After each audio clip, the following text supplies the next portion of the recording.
are places in this world where people still leave their doors unlocked at night. Not because they're naive, not because they haven't seen the news, but because for generations, nothing has ever happened to make them think otherwise. Where I grew up, we lived like that.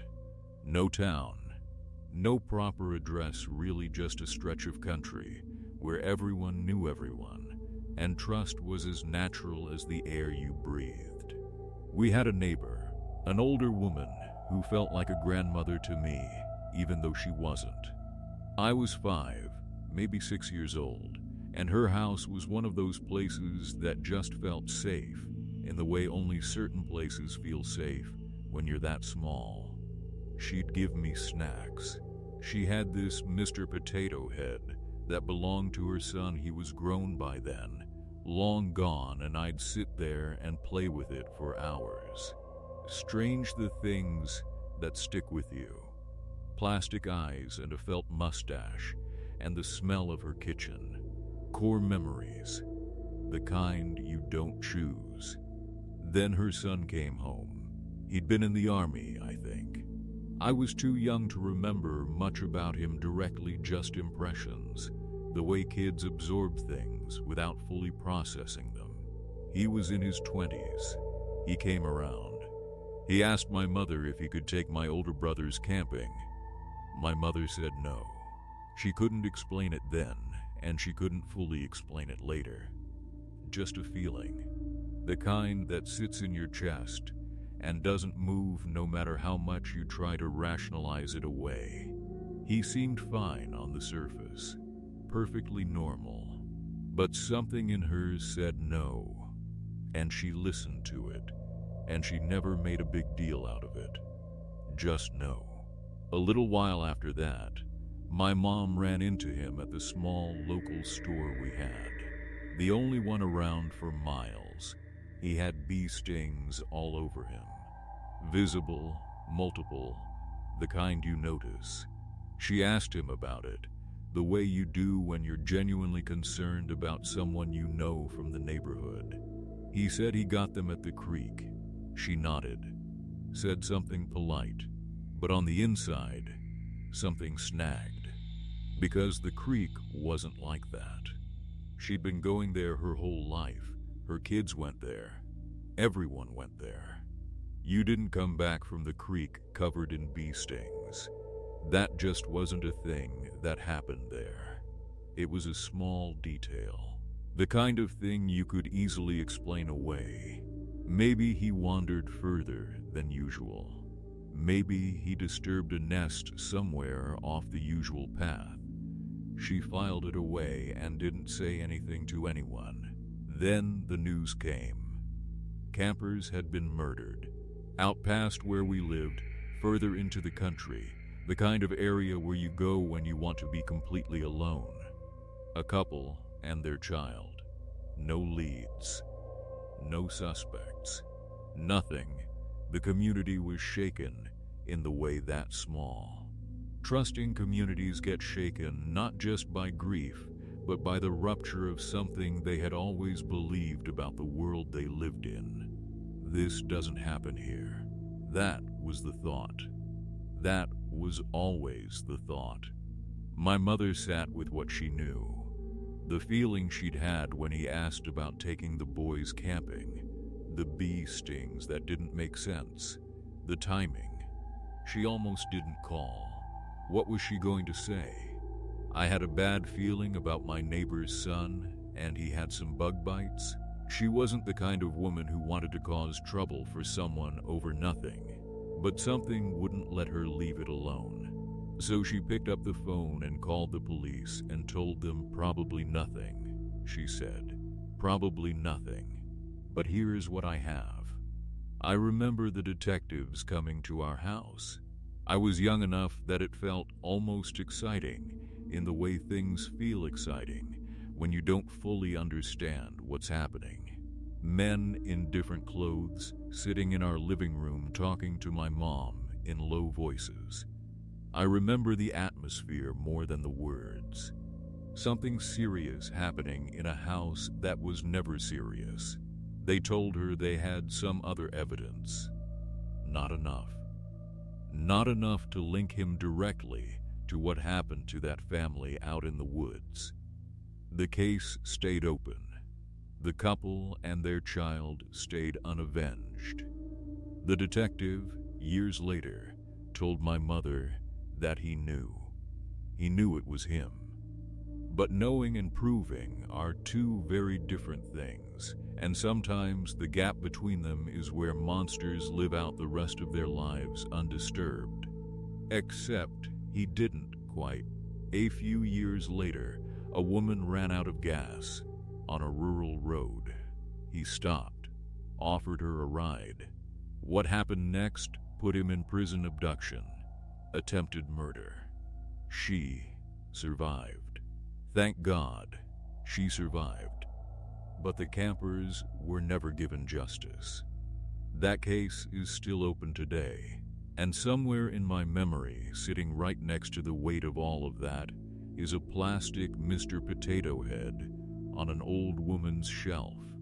Felt mustache, plastic eyes, the smell of her kitchen, the things that stay with you.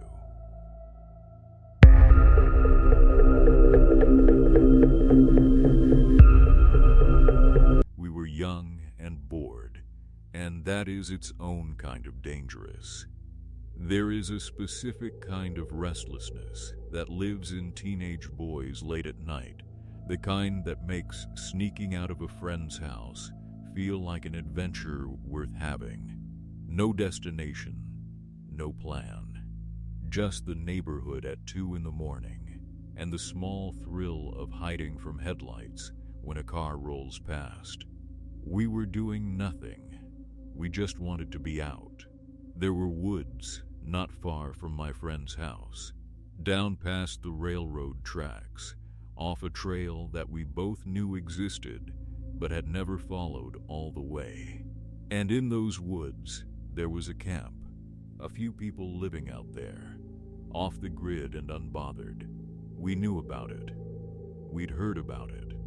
One of the men who lived there was actually an old friend of my buddy's dad, had stopped over at the house a few times, used the shower, sat around. He could have worked if he wanted to. He just didn't want to. Told us straight up he preferred living this way. Off the grid. Free. That detail mattered to us that night, because it meant we knew someone there, which meant it was almost safe, which meant maybe we should go check it out. That is teenage logic at its finest. We were nervous from the start. The trail was longer than we expected, stretching out into the dark further than either of us had mentally prepared for. But we kept going, moving quietly, half because we thought we should, and half because the woods at night just make you quiet, whether you want to be or not. Then we saw the fire. It was off to the left of the trail, maybe 100 feet or so into the trees. Just enough light to give the woods shape. Branches and shadows and the occasional flicker of orange cutting through the dark. We slowed down without saying anything to each other. Started moving more carefully, more deliberately. That's when we saw it. Down the trail ahead of us, not at the camp, not off to the side, but straight ahead, deeper in the woods, coming toward us along the path. A silhouette, just a shape. The fire behind us gave just enough ambient light to make it out. Someone, or something, moving in our direction from further in the dark. We froze. I don't remember deciding to stop. I just stopped. My friend stopped beside me. We ducked slightly off the trail without a word. I leaned over and told him I didn't like it, that we should go. He didn't argue. He said he felt the same thing. That was enough. We started moving back. Not running, not yet, just carefully retreating through the brush alongside the trail, trying to put distance between us and whatever that shape was without making noise. The trees and undergrowth were hard to navigate in the dark. Every snapped twig felt like a gunshot. After maybe 30 or 40 feet of that, I made a decision. I told him I'd rather be on the trail where we could actually see and actually run if we needed to. We were both fast. We'd played football together. If something came at us on open ground, we had a real chance. Trying to move through brush in the dark, we had nothing. We stepped back onto the trail. The silhouette was closer. It was moving away from the fire now, which meant the light was dimming behind it, which meant it was harder to see clearly, but we could still make it out. Still moving, still coming toward us. My first thought was that maybe it had seen us duck into the bushes and was just coming to check someone from the camp, wondering what was moving around in their woods at night. A reasonable explanation. People check on things, but it didn't feel like that. My friend and I looked at each other. No words, no discussion. We both just knew. We picked up the pace, and almost exactly on cue, as if it had been waiting for that, the silhouette started running. No warning, no sound, just sudden, fast, absolute movement coming straight at us in complete silence. Not a footstep, not a breath, not a single sound that should have come from something moving that fast through a wooded trail at night. Just a shape getting larger in our peripheral vision as we ran. We ran hard. The trail was wide enough that we weren't crashing into each other, weren't tripping over roots or rocks. Just open ground and two teenagers running faster than they had ever run in their lives. Neither of us looked back. There was an unspoken agreement between us that looking back was not something we were going to do. We hit the railroad tracks. We crossed the bridge. We got to the other side, and I finally turned around. Nothing. Past the bridge, past the tracks, past the mouth of the trail, nothing. No shape, no movement, no sound. We didn't talk much on the way back to his house. We got inside, locked the door, and that was it. No explanation, no follow-up, no way of ever knowing what that was, or what it wanted, or whether it had ever actually been a threat at all. But I have never forgotten the silence of it. The way something that fast made absolutely no sound. That detail has stayed with me longer than anything else from that night. Whatever it was silent, and it was quick. And when we ran, it ran too. That's all I know.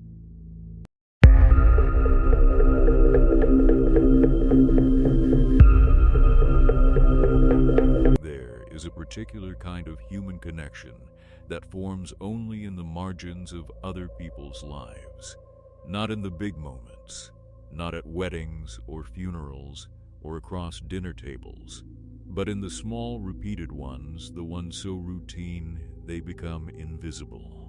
A coffee order remembered, a name learned, a face that becomes familiar not because you sought it out, but because your lives overlap in the same small window of time, day after day after day. I have worked midnight shifts at gas stations for years. Different stations, different areas, different levels of what I would politely call neighborhood complexity. My partner we split the week between us is also a small woman. We are both small women alone in lit boxes of glass and fluorescent light in the middle of the night. And we are both very aware of that fact. The regulars become important, not just as customers, but as a kind of informal network. They watch out for us. They notice things. It is an arrangement that no one ever explicitly discusses, but everyone somehow understands. He came in every morning on his way to work in the city, about an hour away, always before sunrise. Never smiled, never made small talk. Just came in, got what he needed, paid, left. I noticed him early on the way you notice the ones who seem to be carrying something, not luggage, not bags, just weight. The kind that lives behind the eyes. I decided I wanted to make him smile. I don't fully know why. It became a kind of quiet project, the sort you work on without announcing it. Weeks passed, then months. I watched his patterns without making it obvious I was watching, learned his order, learned his timing, and one morning, when I had calculated that I had it right, I had his cigarettes already on the counter before he walked in the door, already scanned. All he had to do was pay. He saw it and he smiled. It was not a small smile. It was the kind that changes a face, the kind you realize, when you finally see it, has been in there the whole time, just waiting for the right moment to come out. He paid. And then he looked at me and asked, almost gently, whether I ever got scared. Working nights. Being small. Just the two of us out here. I told him the truth. Sometimes, yes, but we could lock the doors if we had to. And the provincial police had a detachment nearby. Their highway vehicles came through regularly to get washed, and I knew all of them by name. He nodded slowly. The way people nod when they're deciding whether to say the thing they're actually thinking about. Then he told me a story. When he first came to this country from Eastern Europe, back in the late 80s, early 90s, he had worked nights at a gas station too. He was young. He was new. He was doing what people do when they arrive somewhere with nothing and need to build something from the ground up. You take the shift no one else wants. You show up. You survive. One night, he fell asleep. He didn't mean to. It just happened the way it happens. The hours are long, and the night is quiet, and your body makes a decision your brain doesn't get a vote in. He went under, deeply, the kind of sleep that swallows you whole. When he came back up, someone was shaking him. His manager. The phone had apparently been ringing for hours. His manager was frantic, not angry, not yet, just terrified and relieved at the same time. The kind of frantic that comes after fear has peaked and started to drain out. He told his manager he was sorry. He'd fallen asleep. What was the problem? His manager told him to look outside. The motor oil was gone. All of it. Stripped clean from the outside of the station while he slept 8 feet away from it. The lot was a mess, and whoever had done it had apparently found him sleeping behind the counter and made a decision: leave him. Take the product. Move on. They moved on down the road to the next station. At that station, the clerk was awake. The clerk fought back. The thieves stabbed him and left him to bleed out on the floor of his own store. He let that sit for a moment after he told me that part. I don't think he was being dramatic. I think he just knew it needed space. Then he looked at me and said the thing he had clearly been building toward from the beginning. If you ever feel sleepy, just lock the door and do it. It might save your life.